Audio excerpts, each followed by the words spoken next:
It's Eric from 2020 Music and Production, and today we are here with the Slam God of Louisville, and you can introduce yourself. Hey, how's it going? It's your boy, Skinny Penis. I'm Eli. I do gutturals and stuff for dehumanize,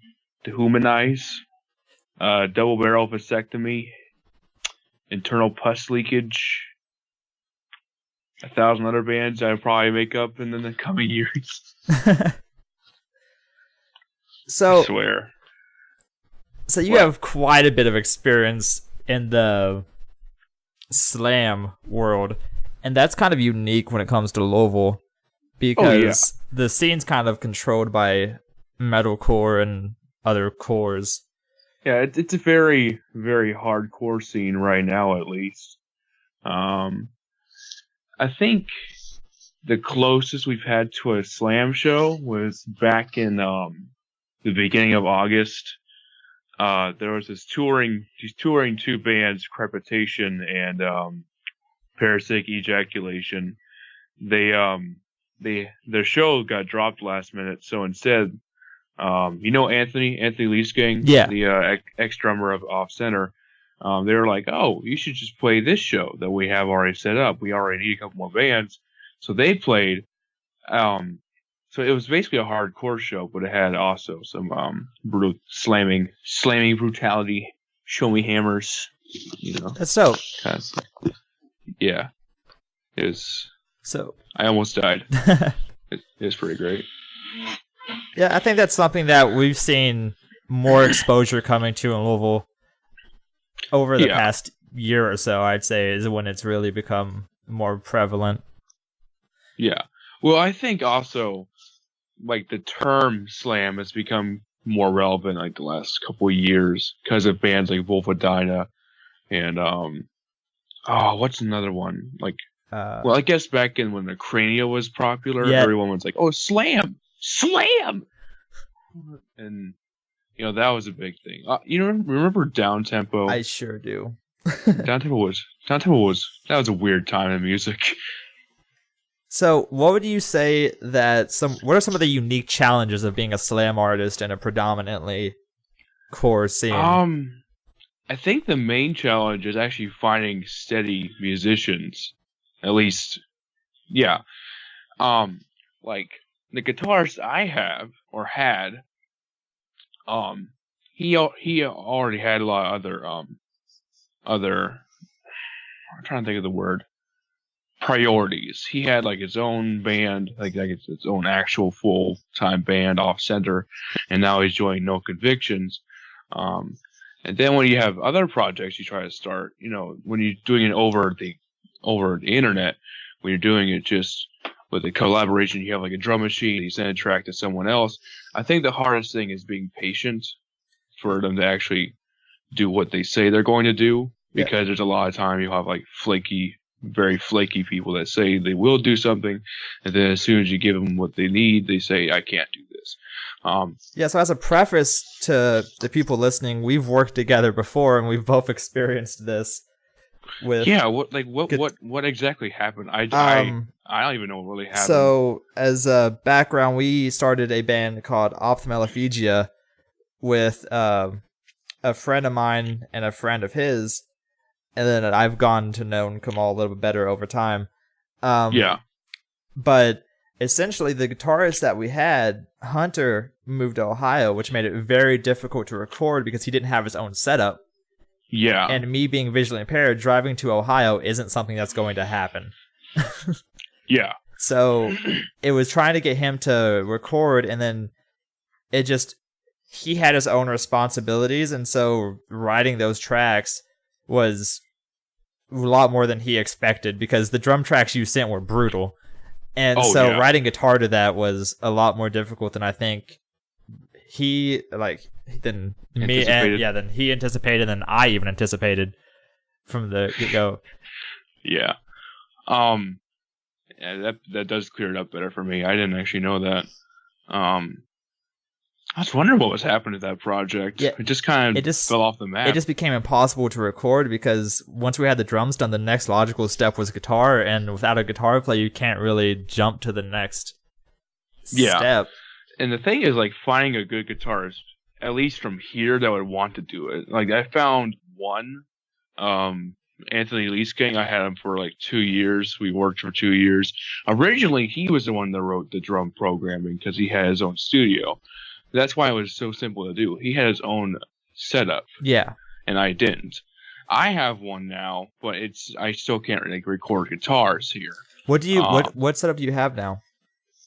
Oh, I just have I have this like really not really known product. Well, not product. I guess it would be a product. It's a drum program called Hydrogen, where you can upload your own samples that you find. And then program like it's sheet music. Yeah, essentially. I use it's put in. I use Hydrogen as well. Well, I started to before I transitioned over to Reaper and then using other programs.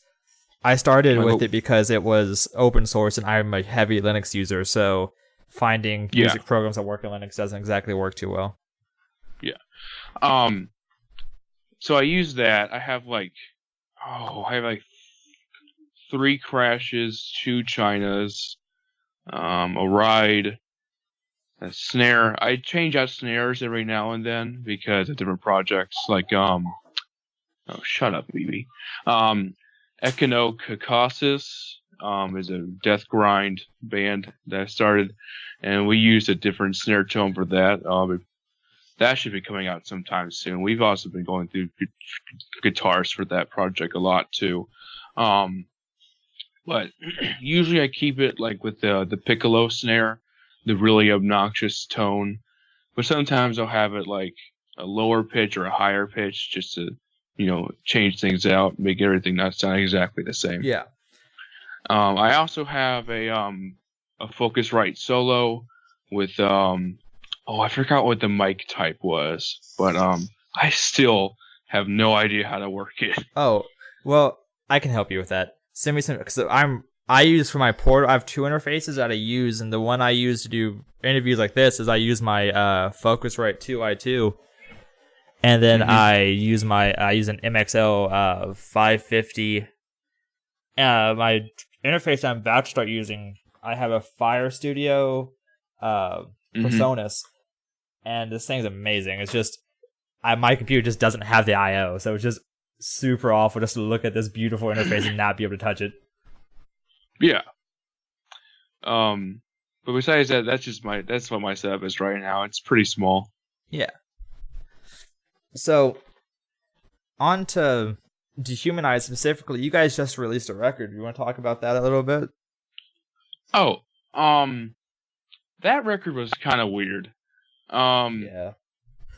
So let's think. I wrote the drum tracks back in February or March. Then Anthony wrote them, the guitars for them, and bass. And it was pretty simple. I would just write lyrics. It got done like in a week. It didn't take very long to do. A couple of things I wish I would be better about it. I think the quality of it is kind of low, even for what our records are. I don't know why. Maybe like what he thought sounded good at the time just wasn't. I just feel like the guitar tone has a weird staticky to it. Do you know what I mean? Yeah, I definitely feel the same, because when I was working on a review, that's what made it so difficult to review. It's because song structure wise, I really enjoyed it, but writing it as far as production quality, it even suffered from some tropes that we saw in your previous releases, and even some tropes that we saw fixed in some of your previous releases. Yeah.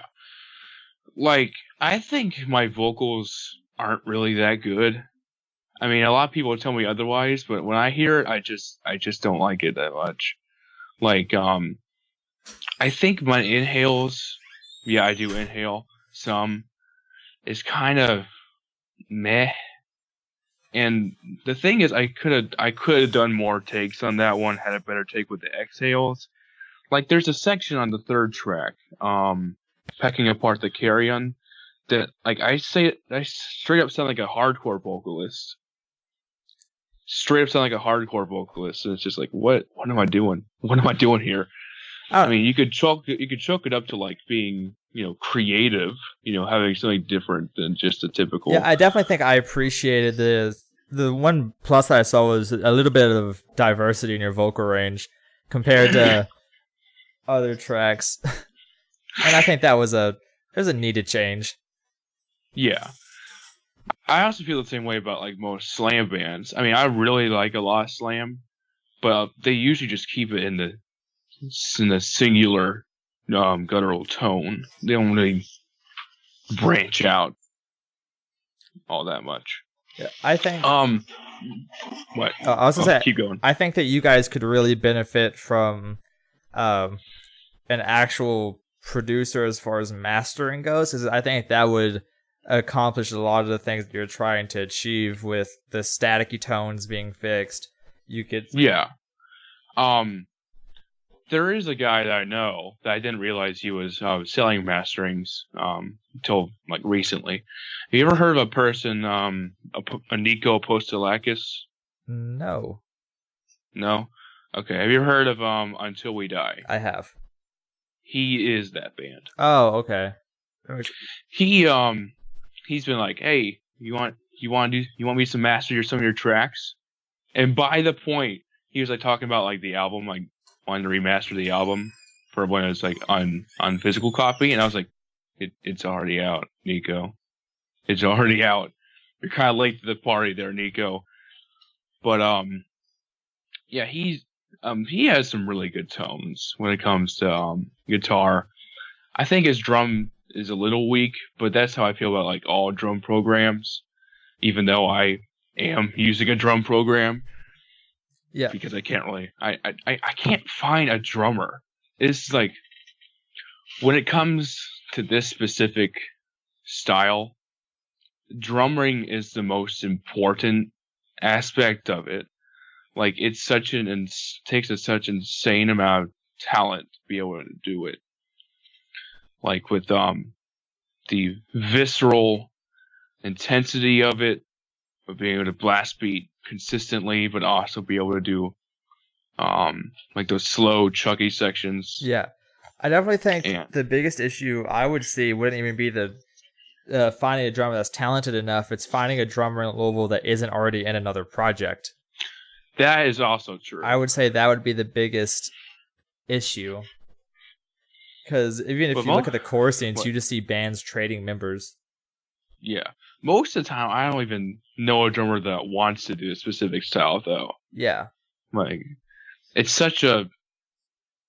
I want to say obscure style, but it kind of isn't at the same time. I would say it is. I think that's justifiable. Yeah. Especially for Louisville, it's pretty obscure. Like, you're not going to find more than maybe 5 bands that go past just regular death metal. Yeah, I'm trying to think of like the heavier bands in the scene, and like outside of the ones that you're in, the only bands I can think that come anywhere close are like maybe Sadistic Creator, but then they're just death metal. Yeah, they're like Cannibal Corpse. Yeah, and, they're like bare basics, brutal death metal, which isn't a bad thing. It's just not slam. No, yeah, it's not quite the same. Yeah, there are a lot of subtle differences, and there aren't many other bands. I guess not subtle, but there's not many other bands I can think that even come close to that. Yeah, I can't think of any from here either. Probably because not many people want to do it. I think it's a shame. I think that we could have some really cool, like, experiences created with mixing of larger bands in the scene. The core bands, stuff like Gallifrey and Arrow and Imagist. And if you had them on a show with bands like Dehumanize and Sadistic Creator and like even Incro would be crazy. Like the show would be insanely brutal. Even I just wish I would be able to do shows. Like even when I was with Anthony, he never wanted to play shows because we never had a full outfit. Like I would have been fine with just having backtracks and it would just be us two. Like we have a drum program going on and we'd be playing a song. Like what a Borning does. Have you ever heard of a Borning? Yeah, they do that. Or at least they did that. I don't know what their current situation is, but they would have the drum backtracks on, and they have a guitarist playing and the vocalist playing. I mean, I would have been fine with that, but Anthony particularly wasn't. So I think the biggest breakthrough for you guys is going to be finding that drummer. Because once you guys find a drummer, I think that'll set it to an entirely new level. Yeah, it would. I just have an insanely hard time finding one, but probably for good reasons. So, off of Dehumanize for a second, what inspires you outside of music to write tracks this brutal? What are you into outside of music? What do you... All right, so outside of other similar bands, what inspires you to be this brutal? What? I guess just how I'm wired. I'm a very nihilistic person. I have dysthymia, which is long-term depression. I have one or two moods when it comes to music. Either extreme brutality or extreme depressive, like depressive black metal or atmospheric black metal. I would do one of those things, or that. A lot of what fuels my brutality is my own mind, and that sounds stupid, but it's more of a self-hatred that fuels what I write. Yeah, and it just stems from a long time of not really liking myself or my surroundings for a long time. Ever since like late elementary school. And yeah, definitely. Also, like, I was raised in a Christian family, so like all my problems are kind of like in the in conflict with that. Like, you have like these Christian beliefs, and then you have someone that, you know, hates themselves and hates everything, hates reality, and then it just you find a crux in there. You find a crux in a God that destroys. Yeah. But it's still not correct, at least in my opinion. Well, I think something not fully. I think something that's very unique about your projects, even compared to other bands in the genre, is your diction is insane. Like you're like even before I started writing slam, I was always a lyricist. I would always write poetry, and I was very good in English class, but I just never did the work. Yeah, I don't know if I'm the best when it comes to diction, though. When it comes to slam, I've seen some pretty good. No, I have some pretty good writers. But compared to bands your size, that's fair. That's totally fair. If you could do a show with any band, I'm pretty sure I know this answer, but I'm gonna ask it anyway. If you could play a show with any band in the genre, who would it be, and why? Oh, that is a loaded question, because there are so many freaking bands I would play with. Okay. Like from here or from in general? In general. Oh, okay. Like most bands I would name off, absolutely no one would know. Or not no one, but I don't think anyone in the Louisville scene would know. It's fine. Like, Twitch of the Death Nerve, I would totally play with them. Or The Berserker. The Berserker's fantastic. Or Slamophiliac. Or, hell, I'd even play with Plebeian Grandstand. That's who I assumed you were going to say first off, I'm going to be completely honest. Dude, totally different style, but insane. I saw them once. I know, I was going to go to that show, but then things happened. Dude, it was awesome. They're professional and super, super brutal. Like, there are different forms of brutality when it comes to music. Excuse me, I am on the phone. I am on the phone. I am on the phone here. Okay. Totally leaving that in. What? Totally leaving that in. Yeah, totally do that. At least we'll have some comedic factor in there. Yeah, plebeian. There's different forms of brutality. You have like the slow tone guttural destruction. Like what would be a good example of that? Diphenchlorizine, or however you pronounce their name. They're like what people would call caveman slam. That's pretty freaking stupid. But it's just about like heavy as hell riffs, slow. There's that kind of brutality. Then you have like the fast kind of brutality. And that can go one of two ways. It can go, also low pitched, guttural, super annoying snare tone, super low guitar tones. But you can also have like what Plebeian Grandstand does, like a chaos element. And chaos can also be like, because they have like they use a lot of like noise. Yeah, I think kind of elements. What Plebeian does that I don't see many other bands doing is, well, at least in that genre, is they're brutal, but they're not. It seems as if they're playing towards mental anguish more than they are towards playing brutality for brutality's sake. Yeah, I think that is like the perfect kind of thing for them. The visceral mental anguish that they use with that is exemplified in their guitar riffs and the drum blast beats, and it's just pure chaos, but it's also formulative. Yeah, it's very very good stuff. Yeah, the first time I ever heard Plebeian was when you showed them to me, and I was very impressed that they had the song structure they did for their genre. Because especially with their style in particular, you see bands just throw song structure out the window. It just doesn't exist. And so, wait, we're talking about Ocean's 8 Alaska now? Whew, no. Yeah, but I know what you mean. Yeah. The fact that they keep a form to it, but still be chaotic is very, very good. It's impressive for anything else. Because they really have to toe that line, which is I don't think many people could do. Yeah, they do it very well. They do it very, very well. I tip my hat to them. Right. I wish I could do what they did. Or they do. What band from the Louisville scene would you want to play with? Now that is a hard question. It depends on like what band would make more sense would be Sadistic Creator because of style wise. But honestly, I have so many friends here that play in so many bands that I'd already have like a full bill.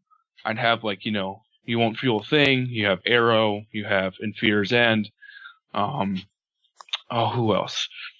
Isolator. I mean, you could get like a full bill without me even being on it. Oh, yeah. There's so many like bands who are on the top of their game in the Louisville scene, especially right now. Yeah. I think it's sad to see I don't know. I'm kind of excited and sad to see what's going on with IFE. Like, I know they're rebranding, but to see IFE go is kind of sad because they've been a staple for a bit. Yeah. I actually talked to Sean and Daniel last week. Chris, you remember Chris Beige? Yeah. He had his wedding reception in Bedford, and Sean was DJing, which he also told me that he quite despises, which I don't blame him. I would hate DJing too. Hey, let's play the same exact song everyone's heard 1,000 times. Oh boy. Oh boy. Yeah, he was there, Daniel was there. We had a good conversation. Apparently Daniel is like joining some pop punk project. I don't know what Sean's doing. But in Fear's End, that was like one of the first local bands I actually got into. Me too. They were the first local band I actually saw because I saw them when I was before I even knew what the Louisville scene was, and a friend dragged me to a show, and I saw them, and I wasn't exactly mentally capable of handling at that show. Let's just say that. Yeah. And then so I had no idea who they were until I saw Arrow like 6 months later at an Alisana show, and I was like, dear God, is this what the Louisville scene is? I'm impressed. And then I just became obsessed with it ever since then.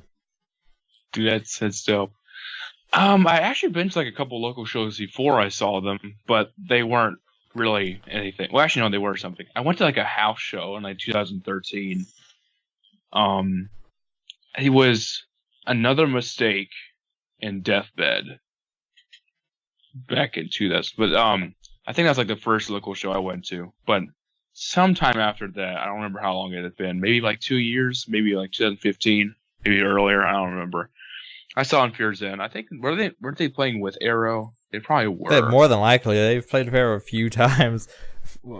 Yeah, more than a few times. Yeah, quite a few. But then again, in Fear Zen used to play like all the freaking time.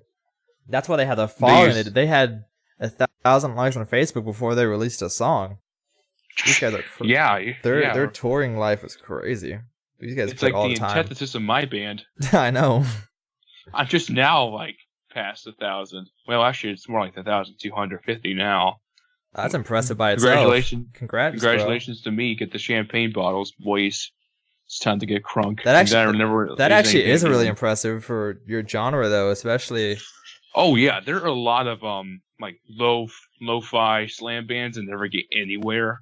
They get like maybe 300 likes and then they don't go anywhere. I'm just glad I got like an actual album out. We had done EPs, demos, splits. We hadn't done actually any full albums till now. But anyways, back to the locals. I would definitely do it with Gallifrey. I am super excited for Gallifrey's new stuff. Oh, dude, I'm so pumped. Especially all that like the behind the scenes like teaser like video footage that Miguel from O Kingdom's been sharing because he did the video shoots. Yeah. So ready. Yeah. What? No, I said yeah. Yeah, boy. There's just so many local bands, at least from like the couple of last years that I know. It'd be hard to, book a show because by the time I had to leave someone out because there's more than like 6 bands if you include myself. We'd have to throw like a mini festival or something. Mini festival, Eli's picks, and then no one comes because everyone doesn't know who the hell Eli is. Who is this guy? Well, I'm thinking about bands in that. I just thought about it, but bands closer to your genre, Gamma Sector is crazy. Yeah, Gamma Sector. I know Gamma Sector. Duh, I should have thought about them. Daniel is fantastic. Daniel is pretty good. I didn't even know who like Gamma Sector was, and I went to I think it was Anchor Fry's first show back and last show. No, it wasn't that. It was at a Halloween show. Andrew Hurt from Artica was promoting it, and Daniel jumped on. He was wearing like this full onesie, and he jumped on stage because he's like shorter than I am. And I was like, I don't know what to expect from me. He jumped on stage randomly in the middle of some band set. I don't remember who it was. Sorry to whatever band that was, and he just kills it. And my mind is just blown. I'm like, this is a problem because I'm a vocalist as well, and so hearing that, I'm like, you're like 2 years younger than me, and I can't do half of that. You need to slow down. Right. Like, sometimes you find vocalists that are just insanely better than you, and they're, like, younger than you. Okay, so I was talking about Nico earlier. Have you actually listened to Until We Die? I have. Nico's crazy, too. Yeah, that's what I was going to say. He's an insane vocalist, and he's younger than I am. Really? I have no idea how old he is. He's 18. God. I guess that's normal age. That's as old as me. That's crazy. He's younger than me. And he's doing so much better than me. I mean, well, I guess if you what do you define success as, but he's got like what, 2 bands that both have full albums out now? I think so. Yeah, I think the same. Yeah, I have both of them actually. Until We Die. That album was really good. It was like melodic deathcore. It was like I've heard the Until We Die record, but I haven't heard his other projects. Left yet. to Drown. Yeah, I've heard like some tracks, but I've never sat down and listened to their full release. Well, their full release just like came out. Yeah, I know. I haven't had time yet. I do like that album. It's like bare basic like Vulvodyna slam like with 1,000 quotation marks. Like okay. You want me to give you a hit? You want me to run down technical terms when it comes to like slam? Sure. You Yeah. Go ahead. Okay. So you got basic slam, or like the starter pack slam. One to just people just call slam because people just like simple terms, I guess. I don't know. And you have like Vulvodyna, or Crania used to fall into this subject. And until we not until we die. Left is Drown definitely do. They're basically deathcore. It's like a heavier version of deathcore that uses more of this like slammy brutal death metal style vocal arrangement, but not quite either. It's like a good in between. But the thing is that like actual like slamming brutal death metal is is like a lot of it's just basically brutal death metal, but with like more blast beats. And instead of like the thrashy blast beats, because like earlier brutal death metal was all about like thrashy. Like you have like those what do you call them? They're, you know what I'm talking about, like the thrash blast beat. Yeah, they have like more of that kind of stuff. I try to incorporate that. I'm trying to incorporate that a little bit more too myself. I like it in moderation. Like slang brutal death metal, you have like brutal death metal. You have like the low guttural, the low guitar tone, very good technical riffs. But you also have like the slam riff, which is like occasionally you'll get down and dirty with like a slow riff. The drums are slower, the guitar is slower, and it's just like absolutely mind melting kind of stuff. But the reason that like slam took off, like deathcore slam, is because they took the slam riff, but like times it by 1,000. They just took that and like made it the main event instead of the blast beats and the riffs. It's more about the breakdowns and the slam riffs than it is about the blast beats and the stuff. Yeah. Does that make sense? It makes a lot of sense. At least to me, it does. I think some people will be like, What is this? What is this elitist talking about? So it's fucking elitist. Are there any non-heavy bands that you're excited for? Because like for me personally, there's a band. I'm not sure if you know who they are. I did an interview with them a while back. The band called Charlatan. They're signed to Revival Recordings, and these dudes are crazy. Like they're not really heavy, and musically it's unique, but it's not like changing the game. It's vocally and lyrically, their delivery and their like song structure is insane. Like it's completely unique to them, and I can't think of a single band that does anything close to what they do. And that by itself is exciting to me because it's not very often you see that happen. I don't really listen to much outside of heavy stuff, which is weird. Most people I talk to that listen to heavy stuff are like, "Oh, I listen to everything," and they actually mean it. They're not like most people that are just saying, "Oh, I listen to everything except country," and they show up a grindcore band. They're like, "What the hell is this?" I listen to actually everything. Yeah, they literally mean everything. They'll go from like harsh noise to like experimental to like grindcore, throat to, like, singing, slam to like black metal to classical. Yep. I said jazz, not Jews.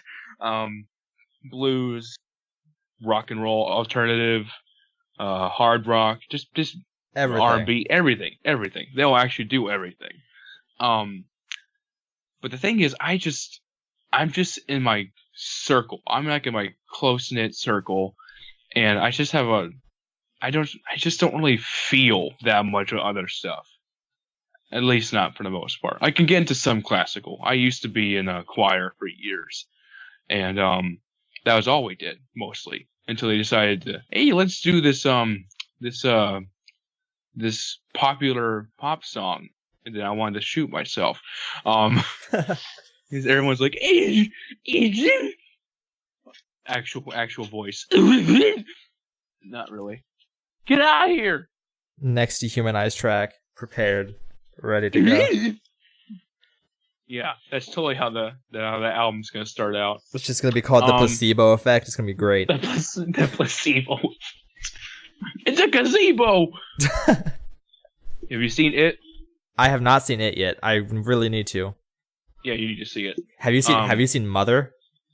I have not. I've seen a lot of commercials, and I watched a review. The commercials are nothing. They don't match up to the movie whatsoever. It's like it's meant to be. The commercials are meant to be deceptive. So don't. That's good. I like when a commercial doesn't give me everything. No, the commercial is completely deceptive. Like, the commercial, like, this is the scariest movie of all time. But no, it's like a complete mental, like, metaphorical... So it's like a thriller. It's not even like a thriller. Like, it's a thought project more than it is anything else. It's like an art piece, really, more than... is it like an art house film? Kind of, but it's really gory. So, like, it's like a... Okay. It's like a really brutal art house film. Okay. I got and I think if you're into any type of theology and you're like you enjoy studying like Christianity in particular, then you'll enjoy that movie a lot. Okay. Hello? Okay, we're back. Don't know what happened. Are we? But okay, yeah. Are we back? For now. Oh.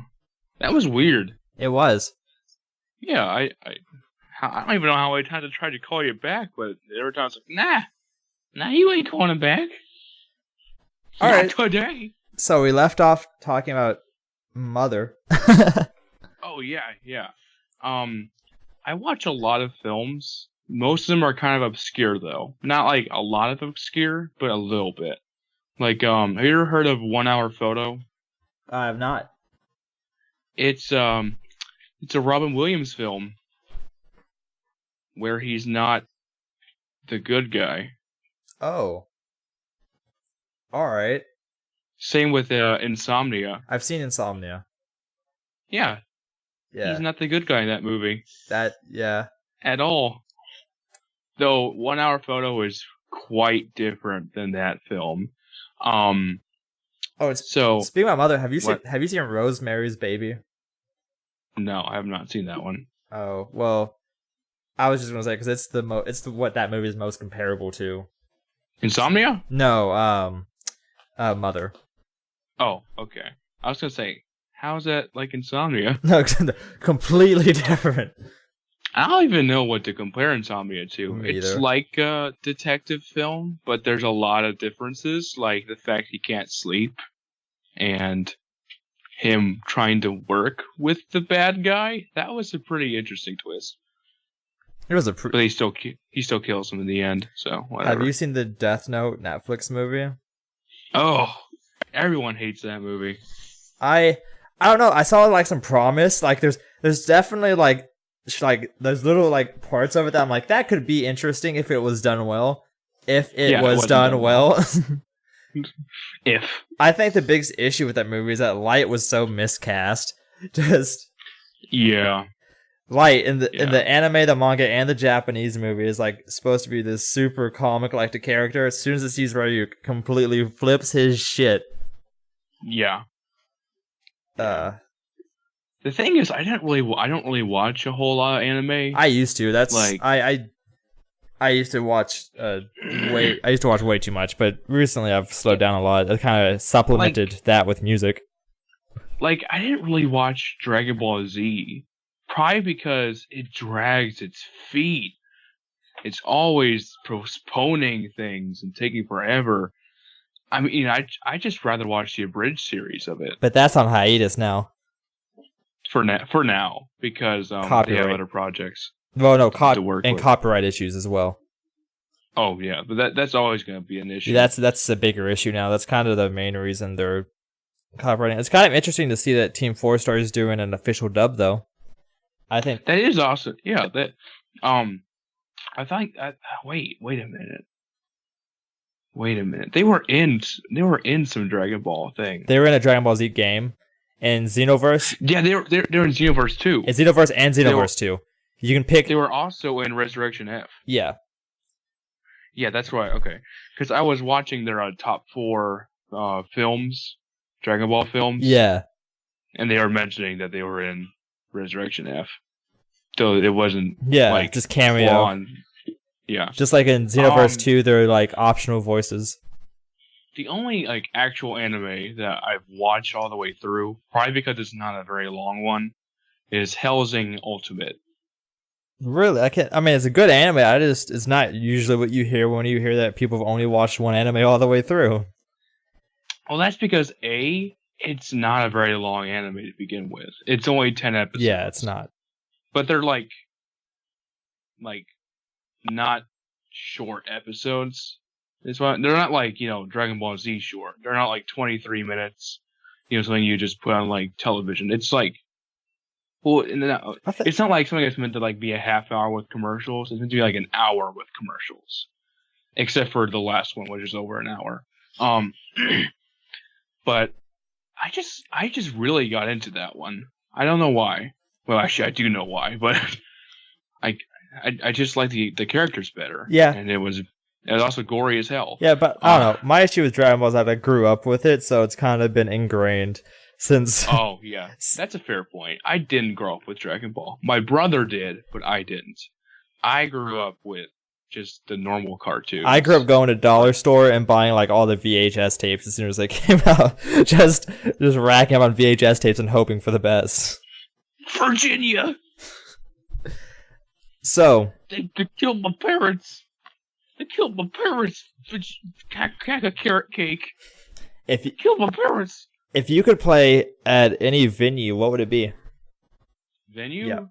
That is a good question, because it really depends on a lot of factors. Like, I'm not like a professional musician, at least not what most people would consider a professional musician. So playing at like a big venue would be terrifying because I've never actually done it before. And I'd be like, oh my god. Like, I don't know how I'd feel about playing Expo 5. It's a large stage. Yeah. And it has like a large empty space, like where the crowd's supposed to be. And A, there probably wouldn't be a large crowd to begin with. Or B, if there was, they'd be staring at me. And I'd be like, oh, what am I supposed to do here? I've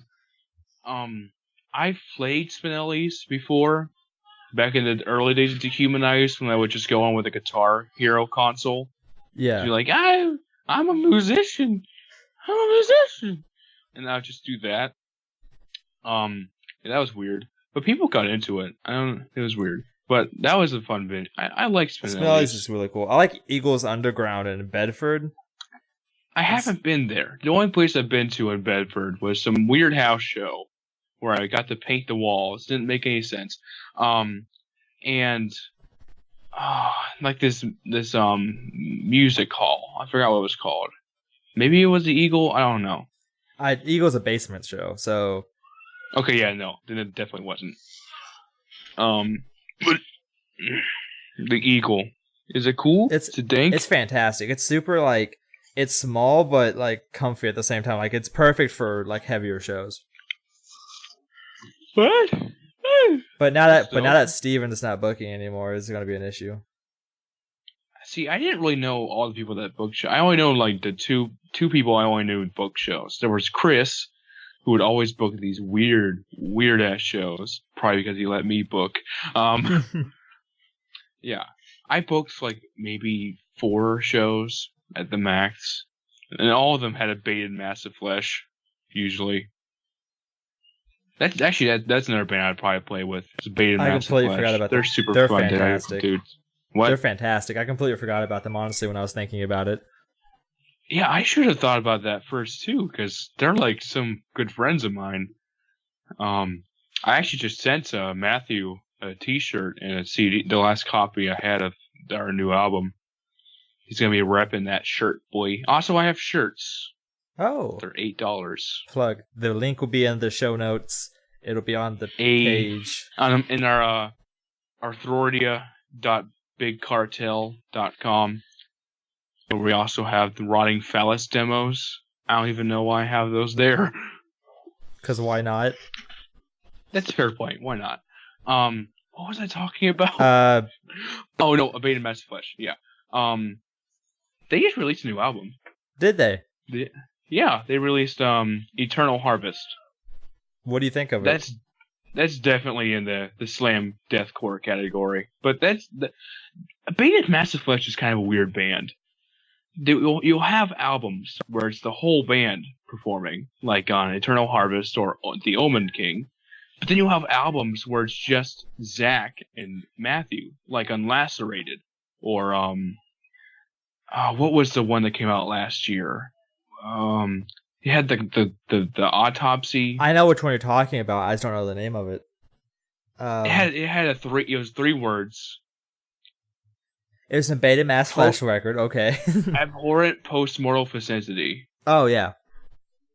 I think that's it. That's it. Yeah.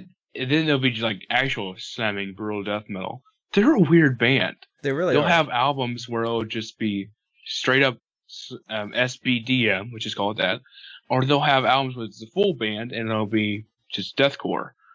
I gotta say though, they're definitely an entertaining group though, regardless of what cycle they're on. They're pretty fun dudes. I absolutely love Matthew and Zach. I think I'm also a huge just when it comes to entertaining bands that are very weird. I think this is probably the weirdest band in the scene, in my opinion, just as far as it. But they're fantastic dudes. BDSM Project is. Oh yeah, dude. David McGill. Yeah. He moved. Yeah, I know. Away. Florida. Well, he's probably not going to play any more shows. No. It's really upsetting. Did he release a cover album? He released a cover song I know of. I reviewed that. My issue of SBDM Project is I really love the dudes. And I think their live shows are insanely entertaining. But they suffer from the same issue I think Dehumanize does, and that's not having a producer. But I think it's just something that comes with the territory. It is something that comes with the territory. I mean, you'll have fans that are in the scene, like in slam brutal death metal, that sounds super good, but it's because they've been there for a long time. They're like the people that have gotten popular. Like you list, like Abominable Putridity, the band everyone knows when they come to slam.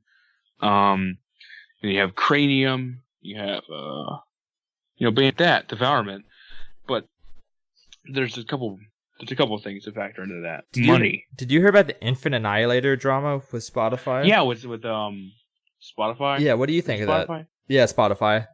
I don't use Spotify, so I use Spotify daily. Well, that's your problem. I buy music. Thank you very much. I would be broke if I bought all the music. Like I stream on Spotify a lot, and I buy as much as I can. But if I bought all the music I listen to, I would be so broke. Like I'm talking like in debt. I would take out like student loans and just have to invest it in music. I mean, that's kind of what I do. I'm always broke because I'm always buying music. I'm always broke without buying music. It's okay. I literally just bought like 2 T-shirt bundles on my last paycheck. I bought the Left to Drown bundle, and I forgot what the second one was. How do I just forget what I bought? I don't know. Anyways, what were we talking about? I just totally forgot for a second. Buying music and the Spotify drama, yeah. Well, the thing is, Spotify's a streaming service, so they have terms of agreement. Yeah. And they have, so they can say what they will allow or not.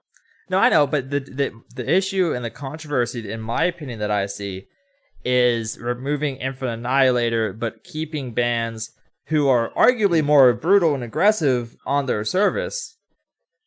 I gotcha. Because they have a record label. Yeah. Yeah, I've heard the argument too. See, the thing is, I don't know. I don't know what's going on. But if we go with that argument, you do have a fair point. Why do the people that have labels get exempt from that? Yeah. I honestly couldn't tell you because they're a business. They're trying to make money. Infant Annihilator is a very popular band. If they want to make money, they would keep them. Yeah, I'd say arguably they're in the top 5 most popular bands in that genre easily. Yeah. I'd say like without a doubt. Yeah. I just don't know what they're thinking. Well,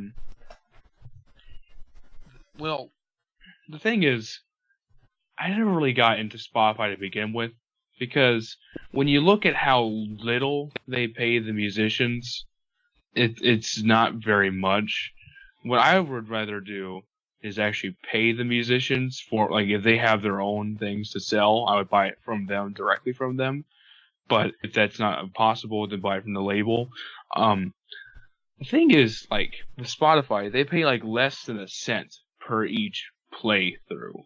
And if you're a small musician, there's no guarantee you'll get many plays. Yeah, but a plus side that I've seen to Spotify, particularly, that we've seen with Johari recently, when they released their newest track, is Spotify will randomly add, if your song fits a genre, it'll be added to playlists within that genre, and so that creates exposure that is true. That on other that is also true. That on other platforms you're just not going to get. You're not going to get that exposure on Bandcamp or SoundCloud. Yeah. Would you say Bandicam or Bandcamp? Bandcamp. Oh yeah, that is also true. Bandicam, that's not even the same thing. Yeah, it's completely different. I was like, what? What? Well, I mean, I get a better feel out of Bandcamp than I do from Spotify. Yeah. But that's probably because it's like an actual, like you actually buy stuff there. Spotify is just like, oh, woo, woo. I appreciate Bandcamp because I like their high fidelity downloads. I appreciate the song quality as somebody who does mixing and producing and stuff. Yeah, you can get in WAV files, you can get in FLAC files. I mean, if you get an MP3, there's just a problem. You get out of this house right now. This is a WAV family. We listen to good files. But like, another reason I like Bandcamp better is because, I mean, you can just upload anything on there. Yeah. Anything. Like, I've seen really, really bad bands on there. But that's kind of a good thing, is that people can get their stuff out there, even if it doesn't get promoted. I mean, if someone there's people like me out there that will look on the new arrivals and metal selection to see what came out recently, to see if there's anything good out that I haven't checked out.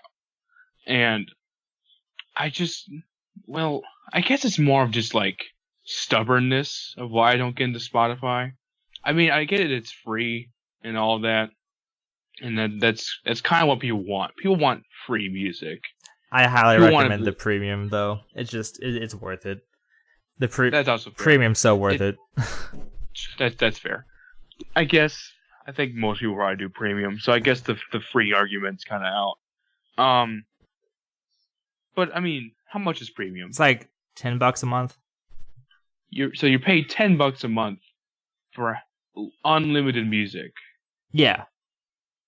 I mean, that sounds good to consumers, like a person, but for musicians, it sounds good to. It sounds like what? It sounds good for consumers, but when you think about it from a musician perspective, it does hurt the artist. But then you got to think about the exposure, and then but exposure.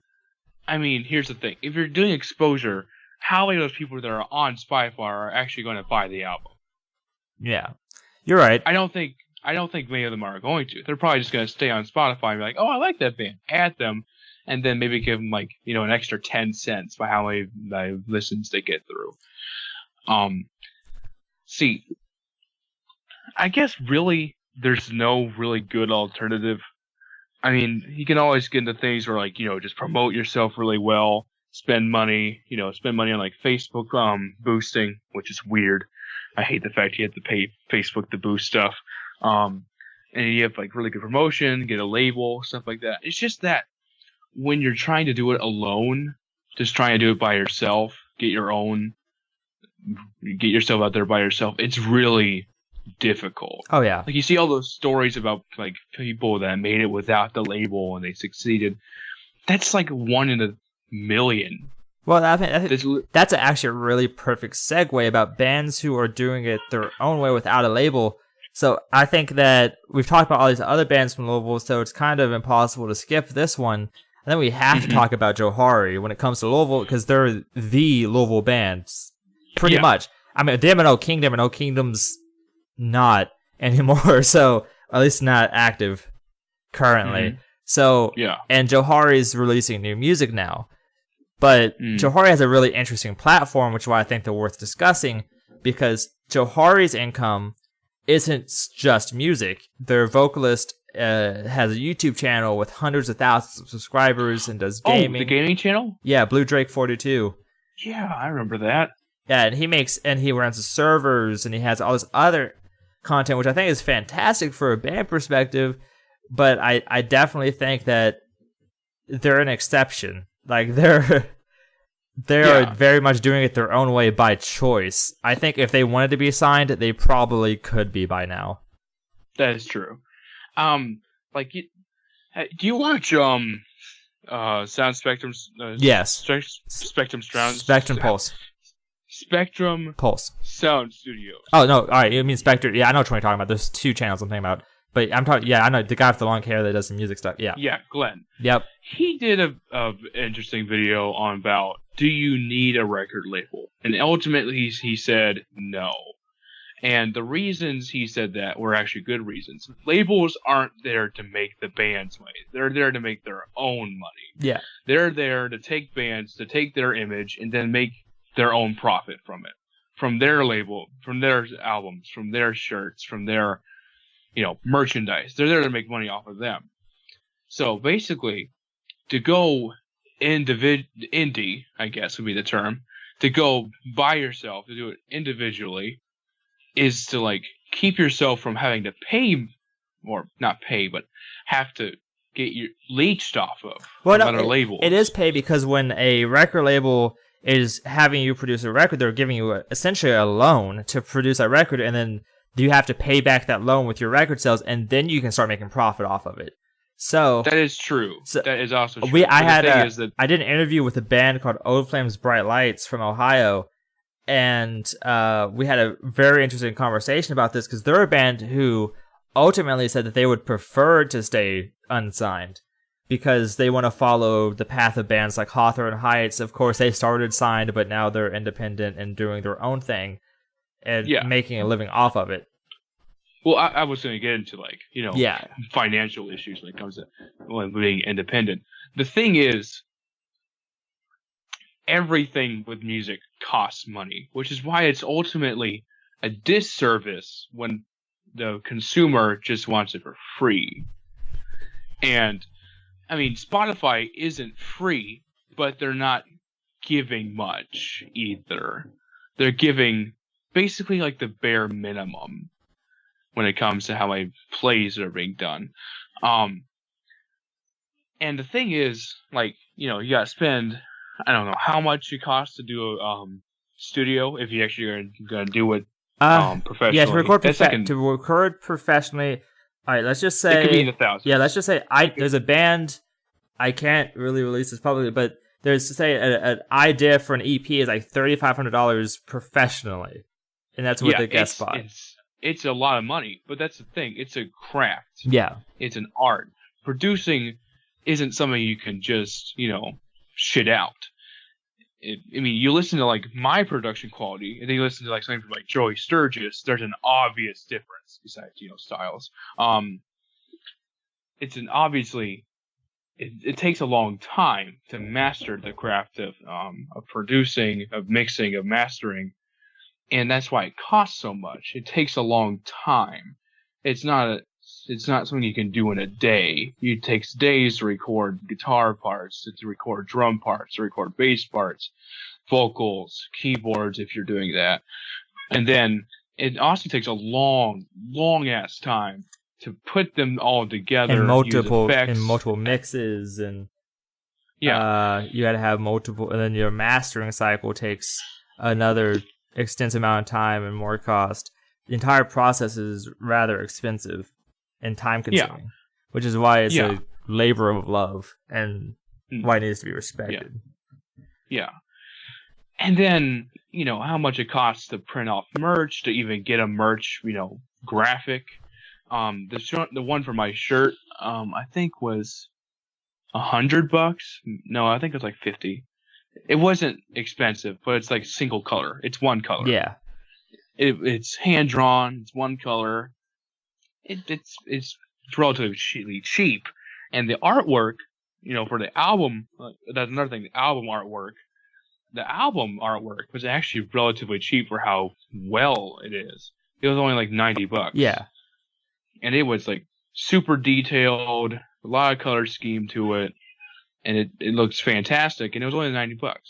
Yeah. It's all about reaching out to other local artists. So you got to think that artists aren't just musicians. You have your merch designers, people like Benjamin Barber of Gallifrey. He does merch stuff. Michaela Cronin, she does all my art for my website, and she's fantastic. It's just these lower level people who do great work for reasonable cost, who truly understand what the music scene is about.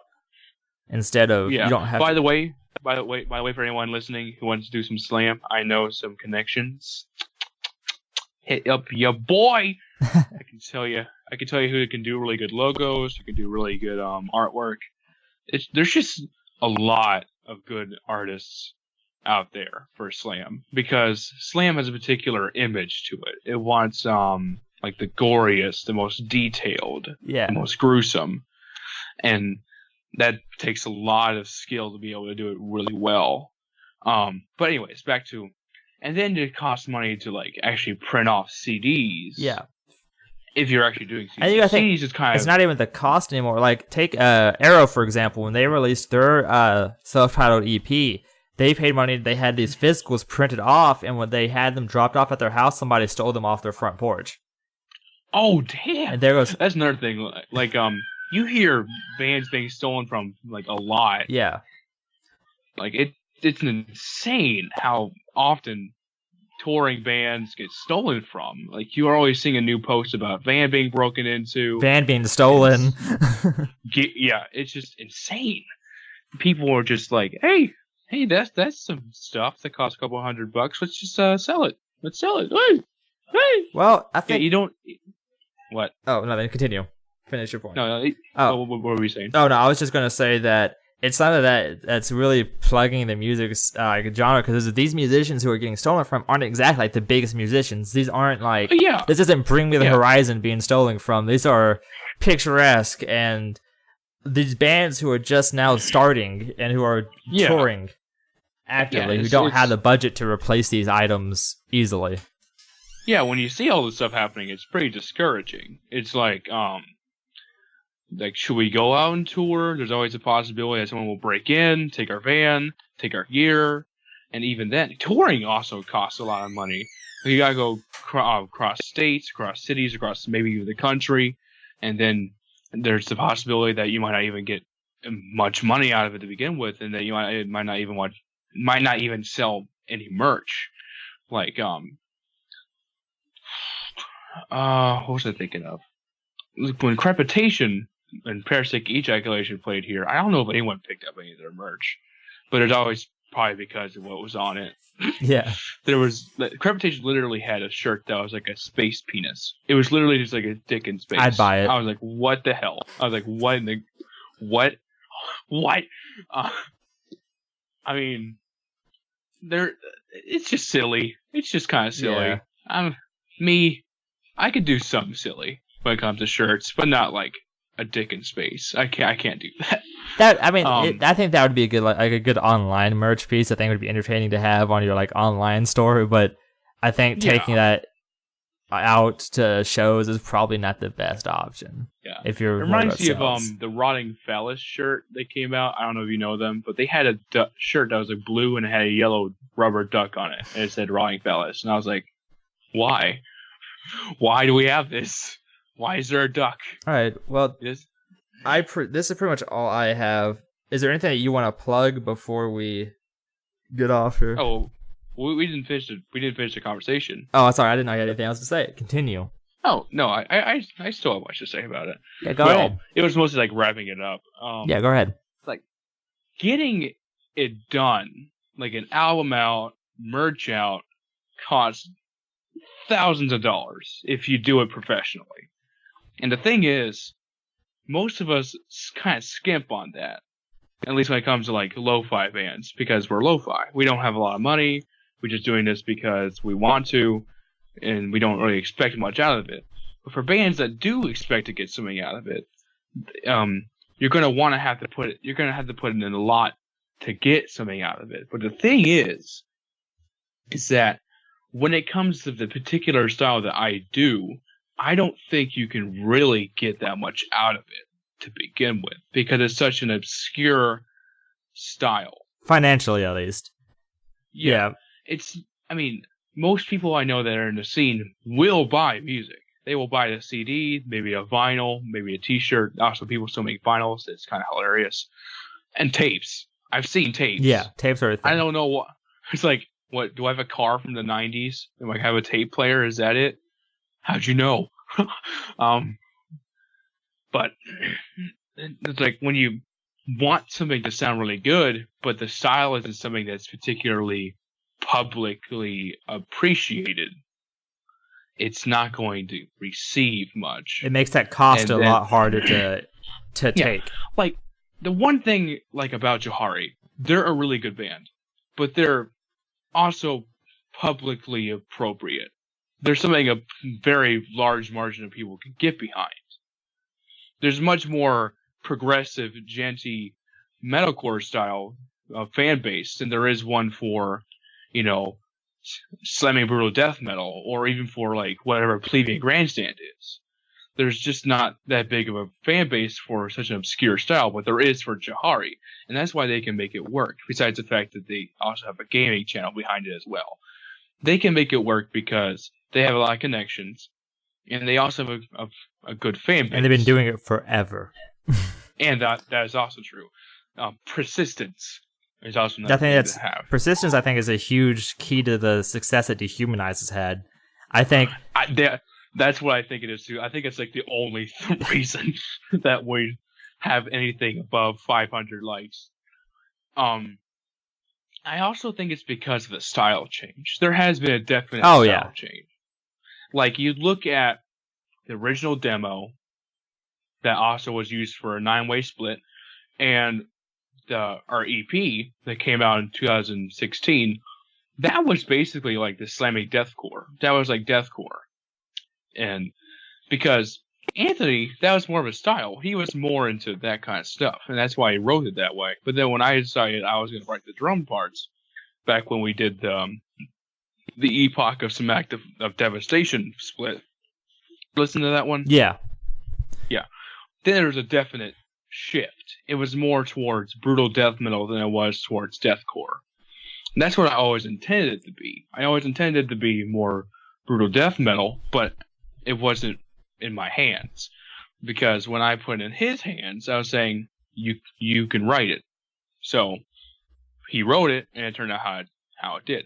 But when I started having more of a say by writing something, it became more in my hands. Yeah. But either way, that was totally off subject. Oh no, actually no, it wasn't. Never mind. I think the main thing is that I've been releasing so much consistently. It hasn't been 3 years between every single record, or even 1.5. Literally, the EP released, not the EP, the split released in October, and then I released another album in July. I didn't put much time in between it. Yeah. But that could also be a curse later on, because then people get burnt out. But my thing is, I've been trying to make it more kind of avant-garde, more different style fluctuating through it, like what you were talking about earlier about the appreciation for the hardcore section vocally. Yeah. Yeah, I try to incorporate more styles into it, more black metal-ish styles. There's a doom riff on the end of That Which Is Sown Must Be Reaped. There's a doom riff that ends it off, and I try to have different kinds of blast beats, different kinds of rhythms, and so they would keep it fresh, so that when I do release more stuff, it isn't exactly the same every single time. If I kept it the same way I did when we were starting out, I don't think we'd have nearly as much as a fan base, because they'd be burnt out already. Oh yeah. Yeah. Well. Oh, you want to talk about side projects? Yeah. Well, go ahead and just throw that in with your plug. Yeah. Just plug everything you want. Yeah. All right, boys and girls, time for you to buy some stuff from me. Currently, Mortis Records with 2 U's has copies of our CD, full color with bonus tracks. We have bonus tracks in stock, and I think he sent it to some other labels. I don't remember what they are right now. I think there was Lord of the Sick. Actually, I could no, I'm not gonna do that right now. You can also check our Bandcamp if you want to download the music for free. We have their demo. We have our split on We have both of our splits on there. We have and our last album was free as well. You can check our demo, our EP, our album on our Bandcamp. That is Luigi Death Crew 777.bandcamp.com. I am a child. And for our splits, that's on Authordia.bandcamp.com. Also, we have shirts available. They're $8 each, not including shipping. And that is also on Authordia.bigcartel.com. I also have way too many side projects to count. There's Internal Pus Leakage, which we don't have anything out right now for a new album. Iconocacosis, we're working on our first demo. It's a mixture of death grind, gore grind, and groove metal. Well, that's interesting. It is very interesting. I don't know if you'll like it or not. It's kind of weird. Double Barrel Vasectomy, which is just straight up brutal slams. We're working on our demo. And I think that's it. No, 1,000 Dead Corpses, which is our Nintendo grind project. We have a single out. We're kind of on hiatus right now, though, because our guitarist kind of just up and disappeared. It's kind of weird. Just like ophthalmophagia. Yeah, right. I would also plug ophthalmophagia, but that isn't. It's dead. Going anywhere. I mean, I would like it to go somewhere, but I don't. We need to find another guitarist. And that's kind of. It's kind of hard to find. It's kind of hard to find a slam guitarist. What else can I plug? Is there anything else I can actually plug? Your Facebook page, Dehumanize. Check that out. Just look up Dehumanize. Use your fingers. Type words. And then all these links are going to be in the show notes. I'll get them all from you later. They'll all be in the show notes.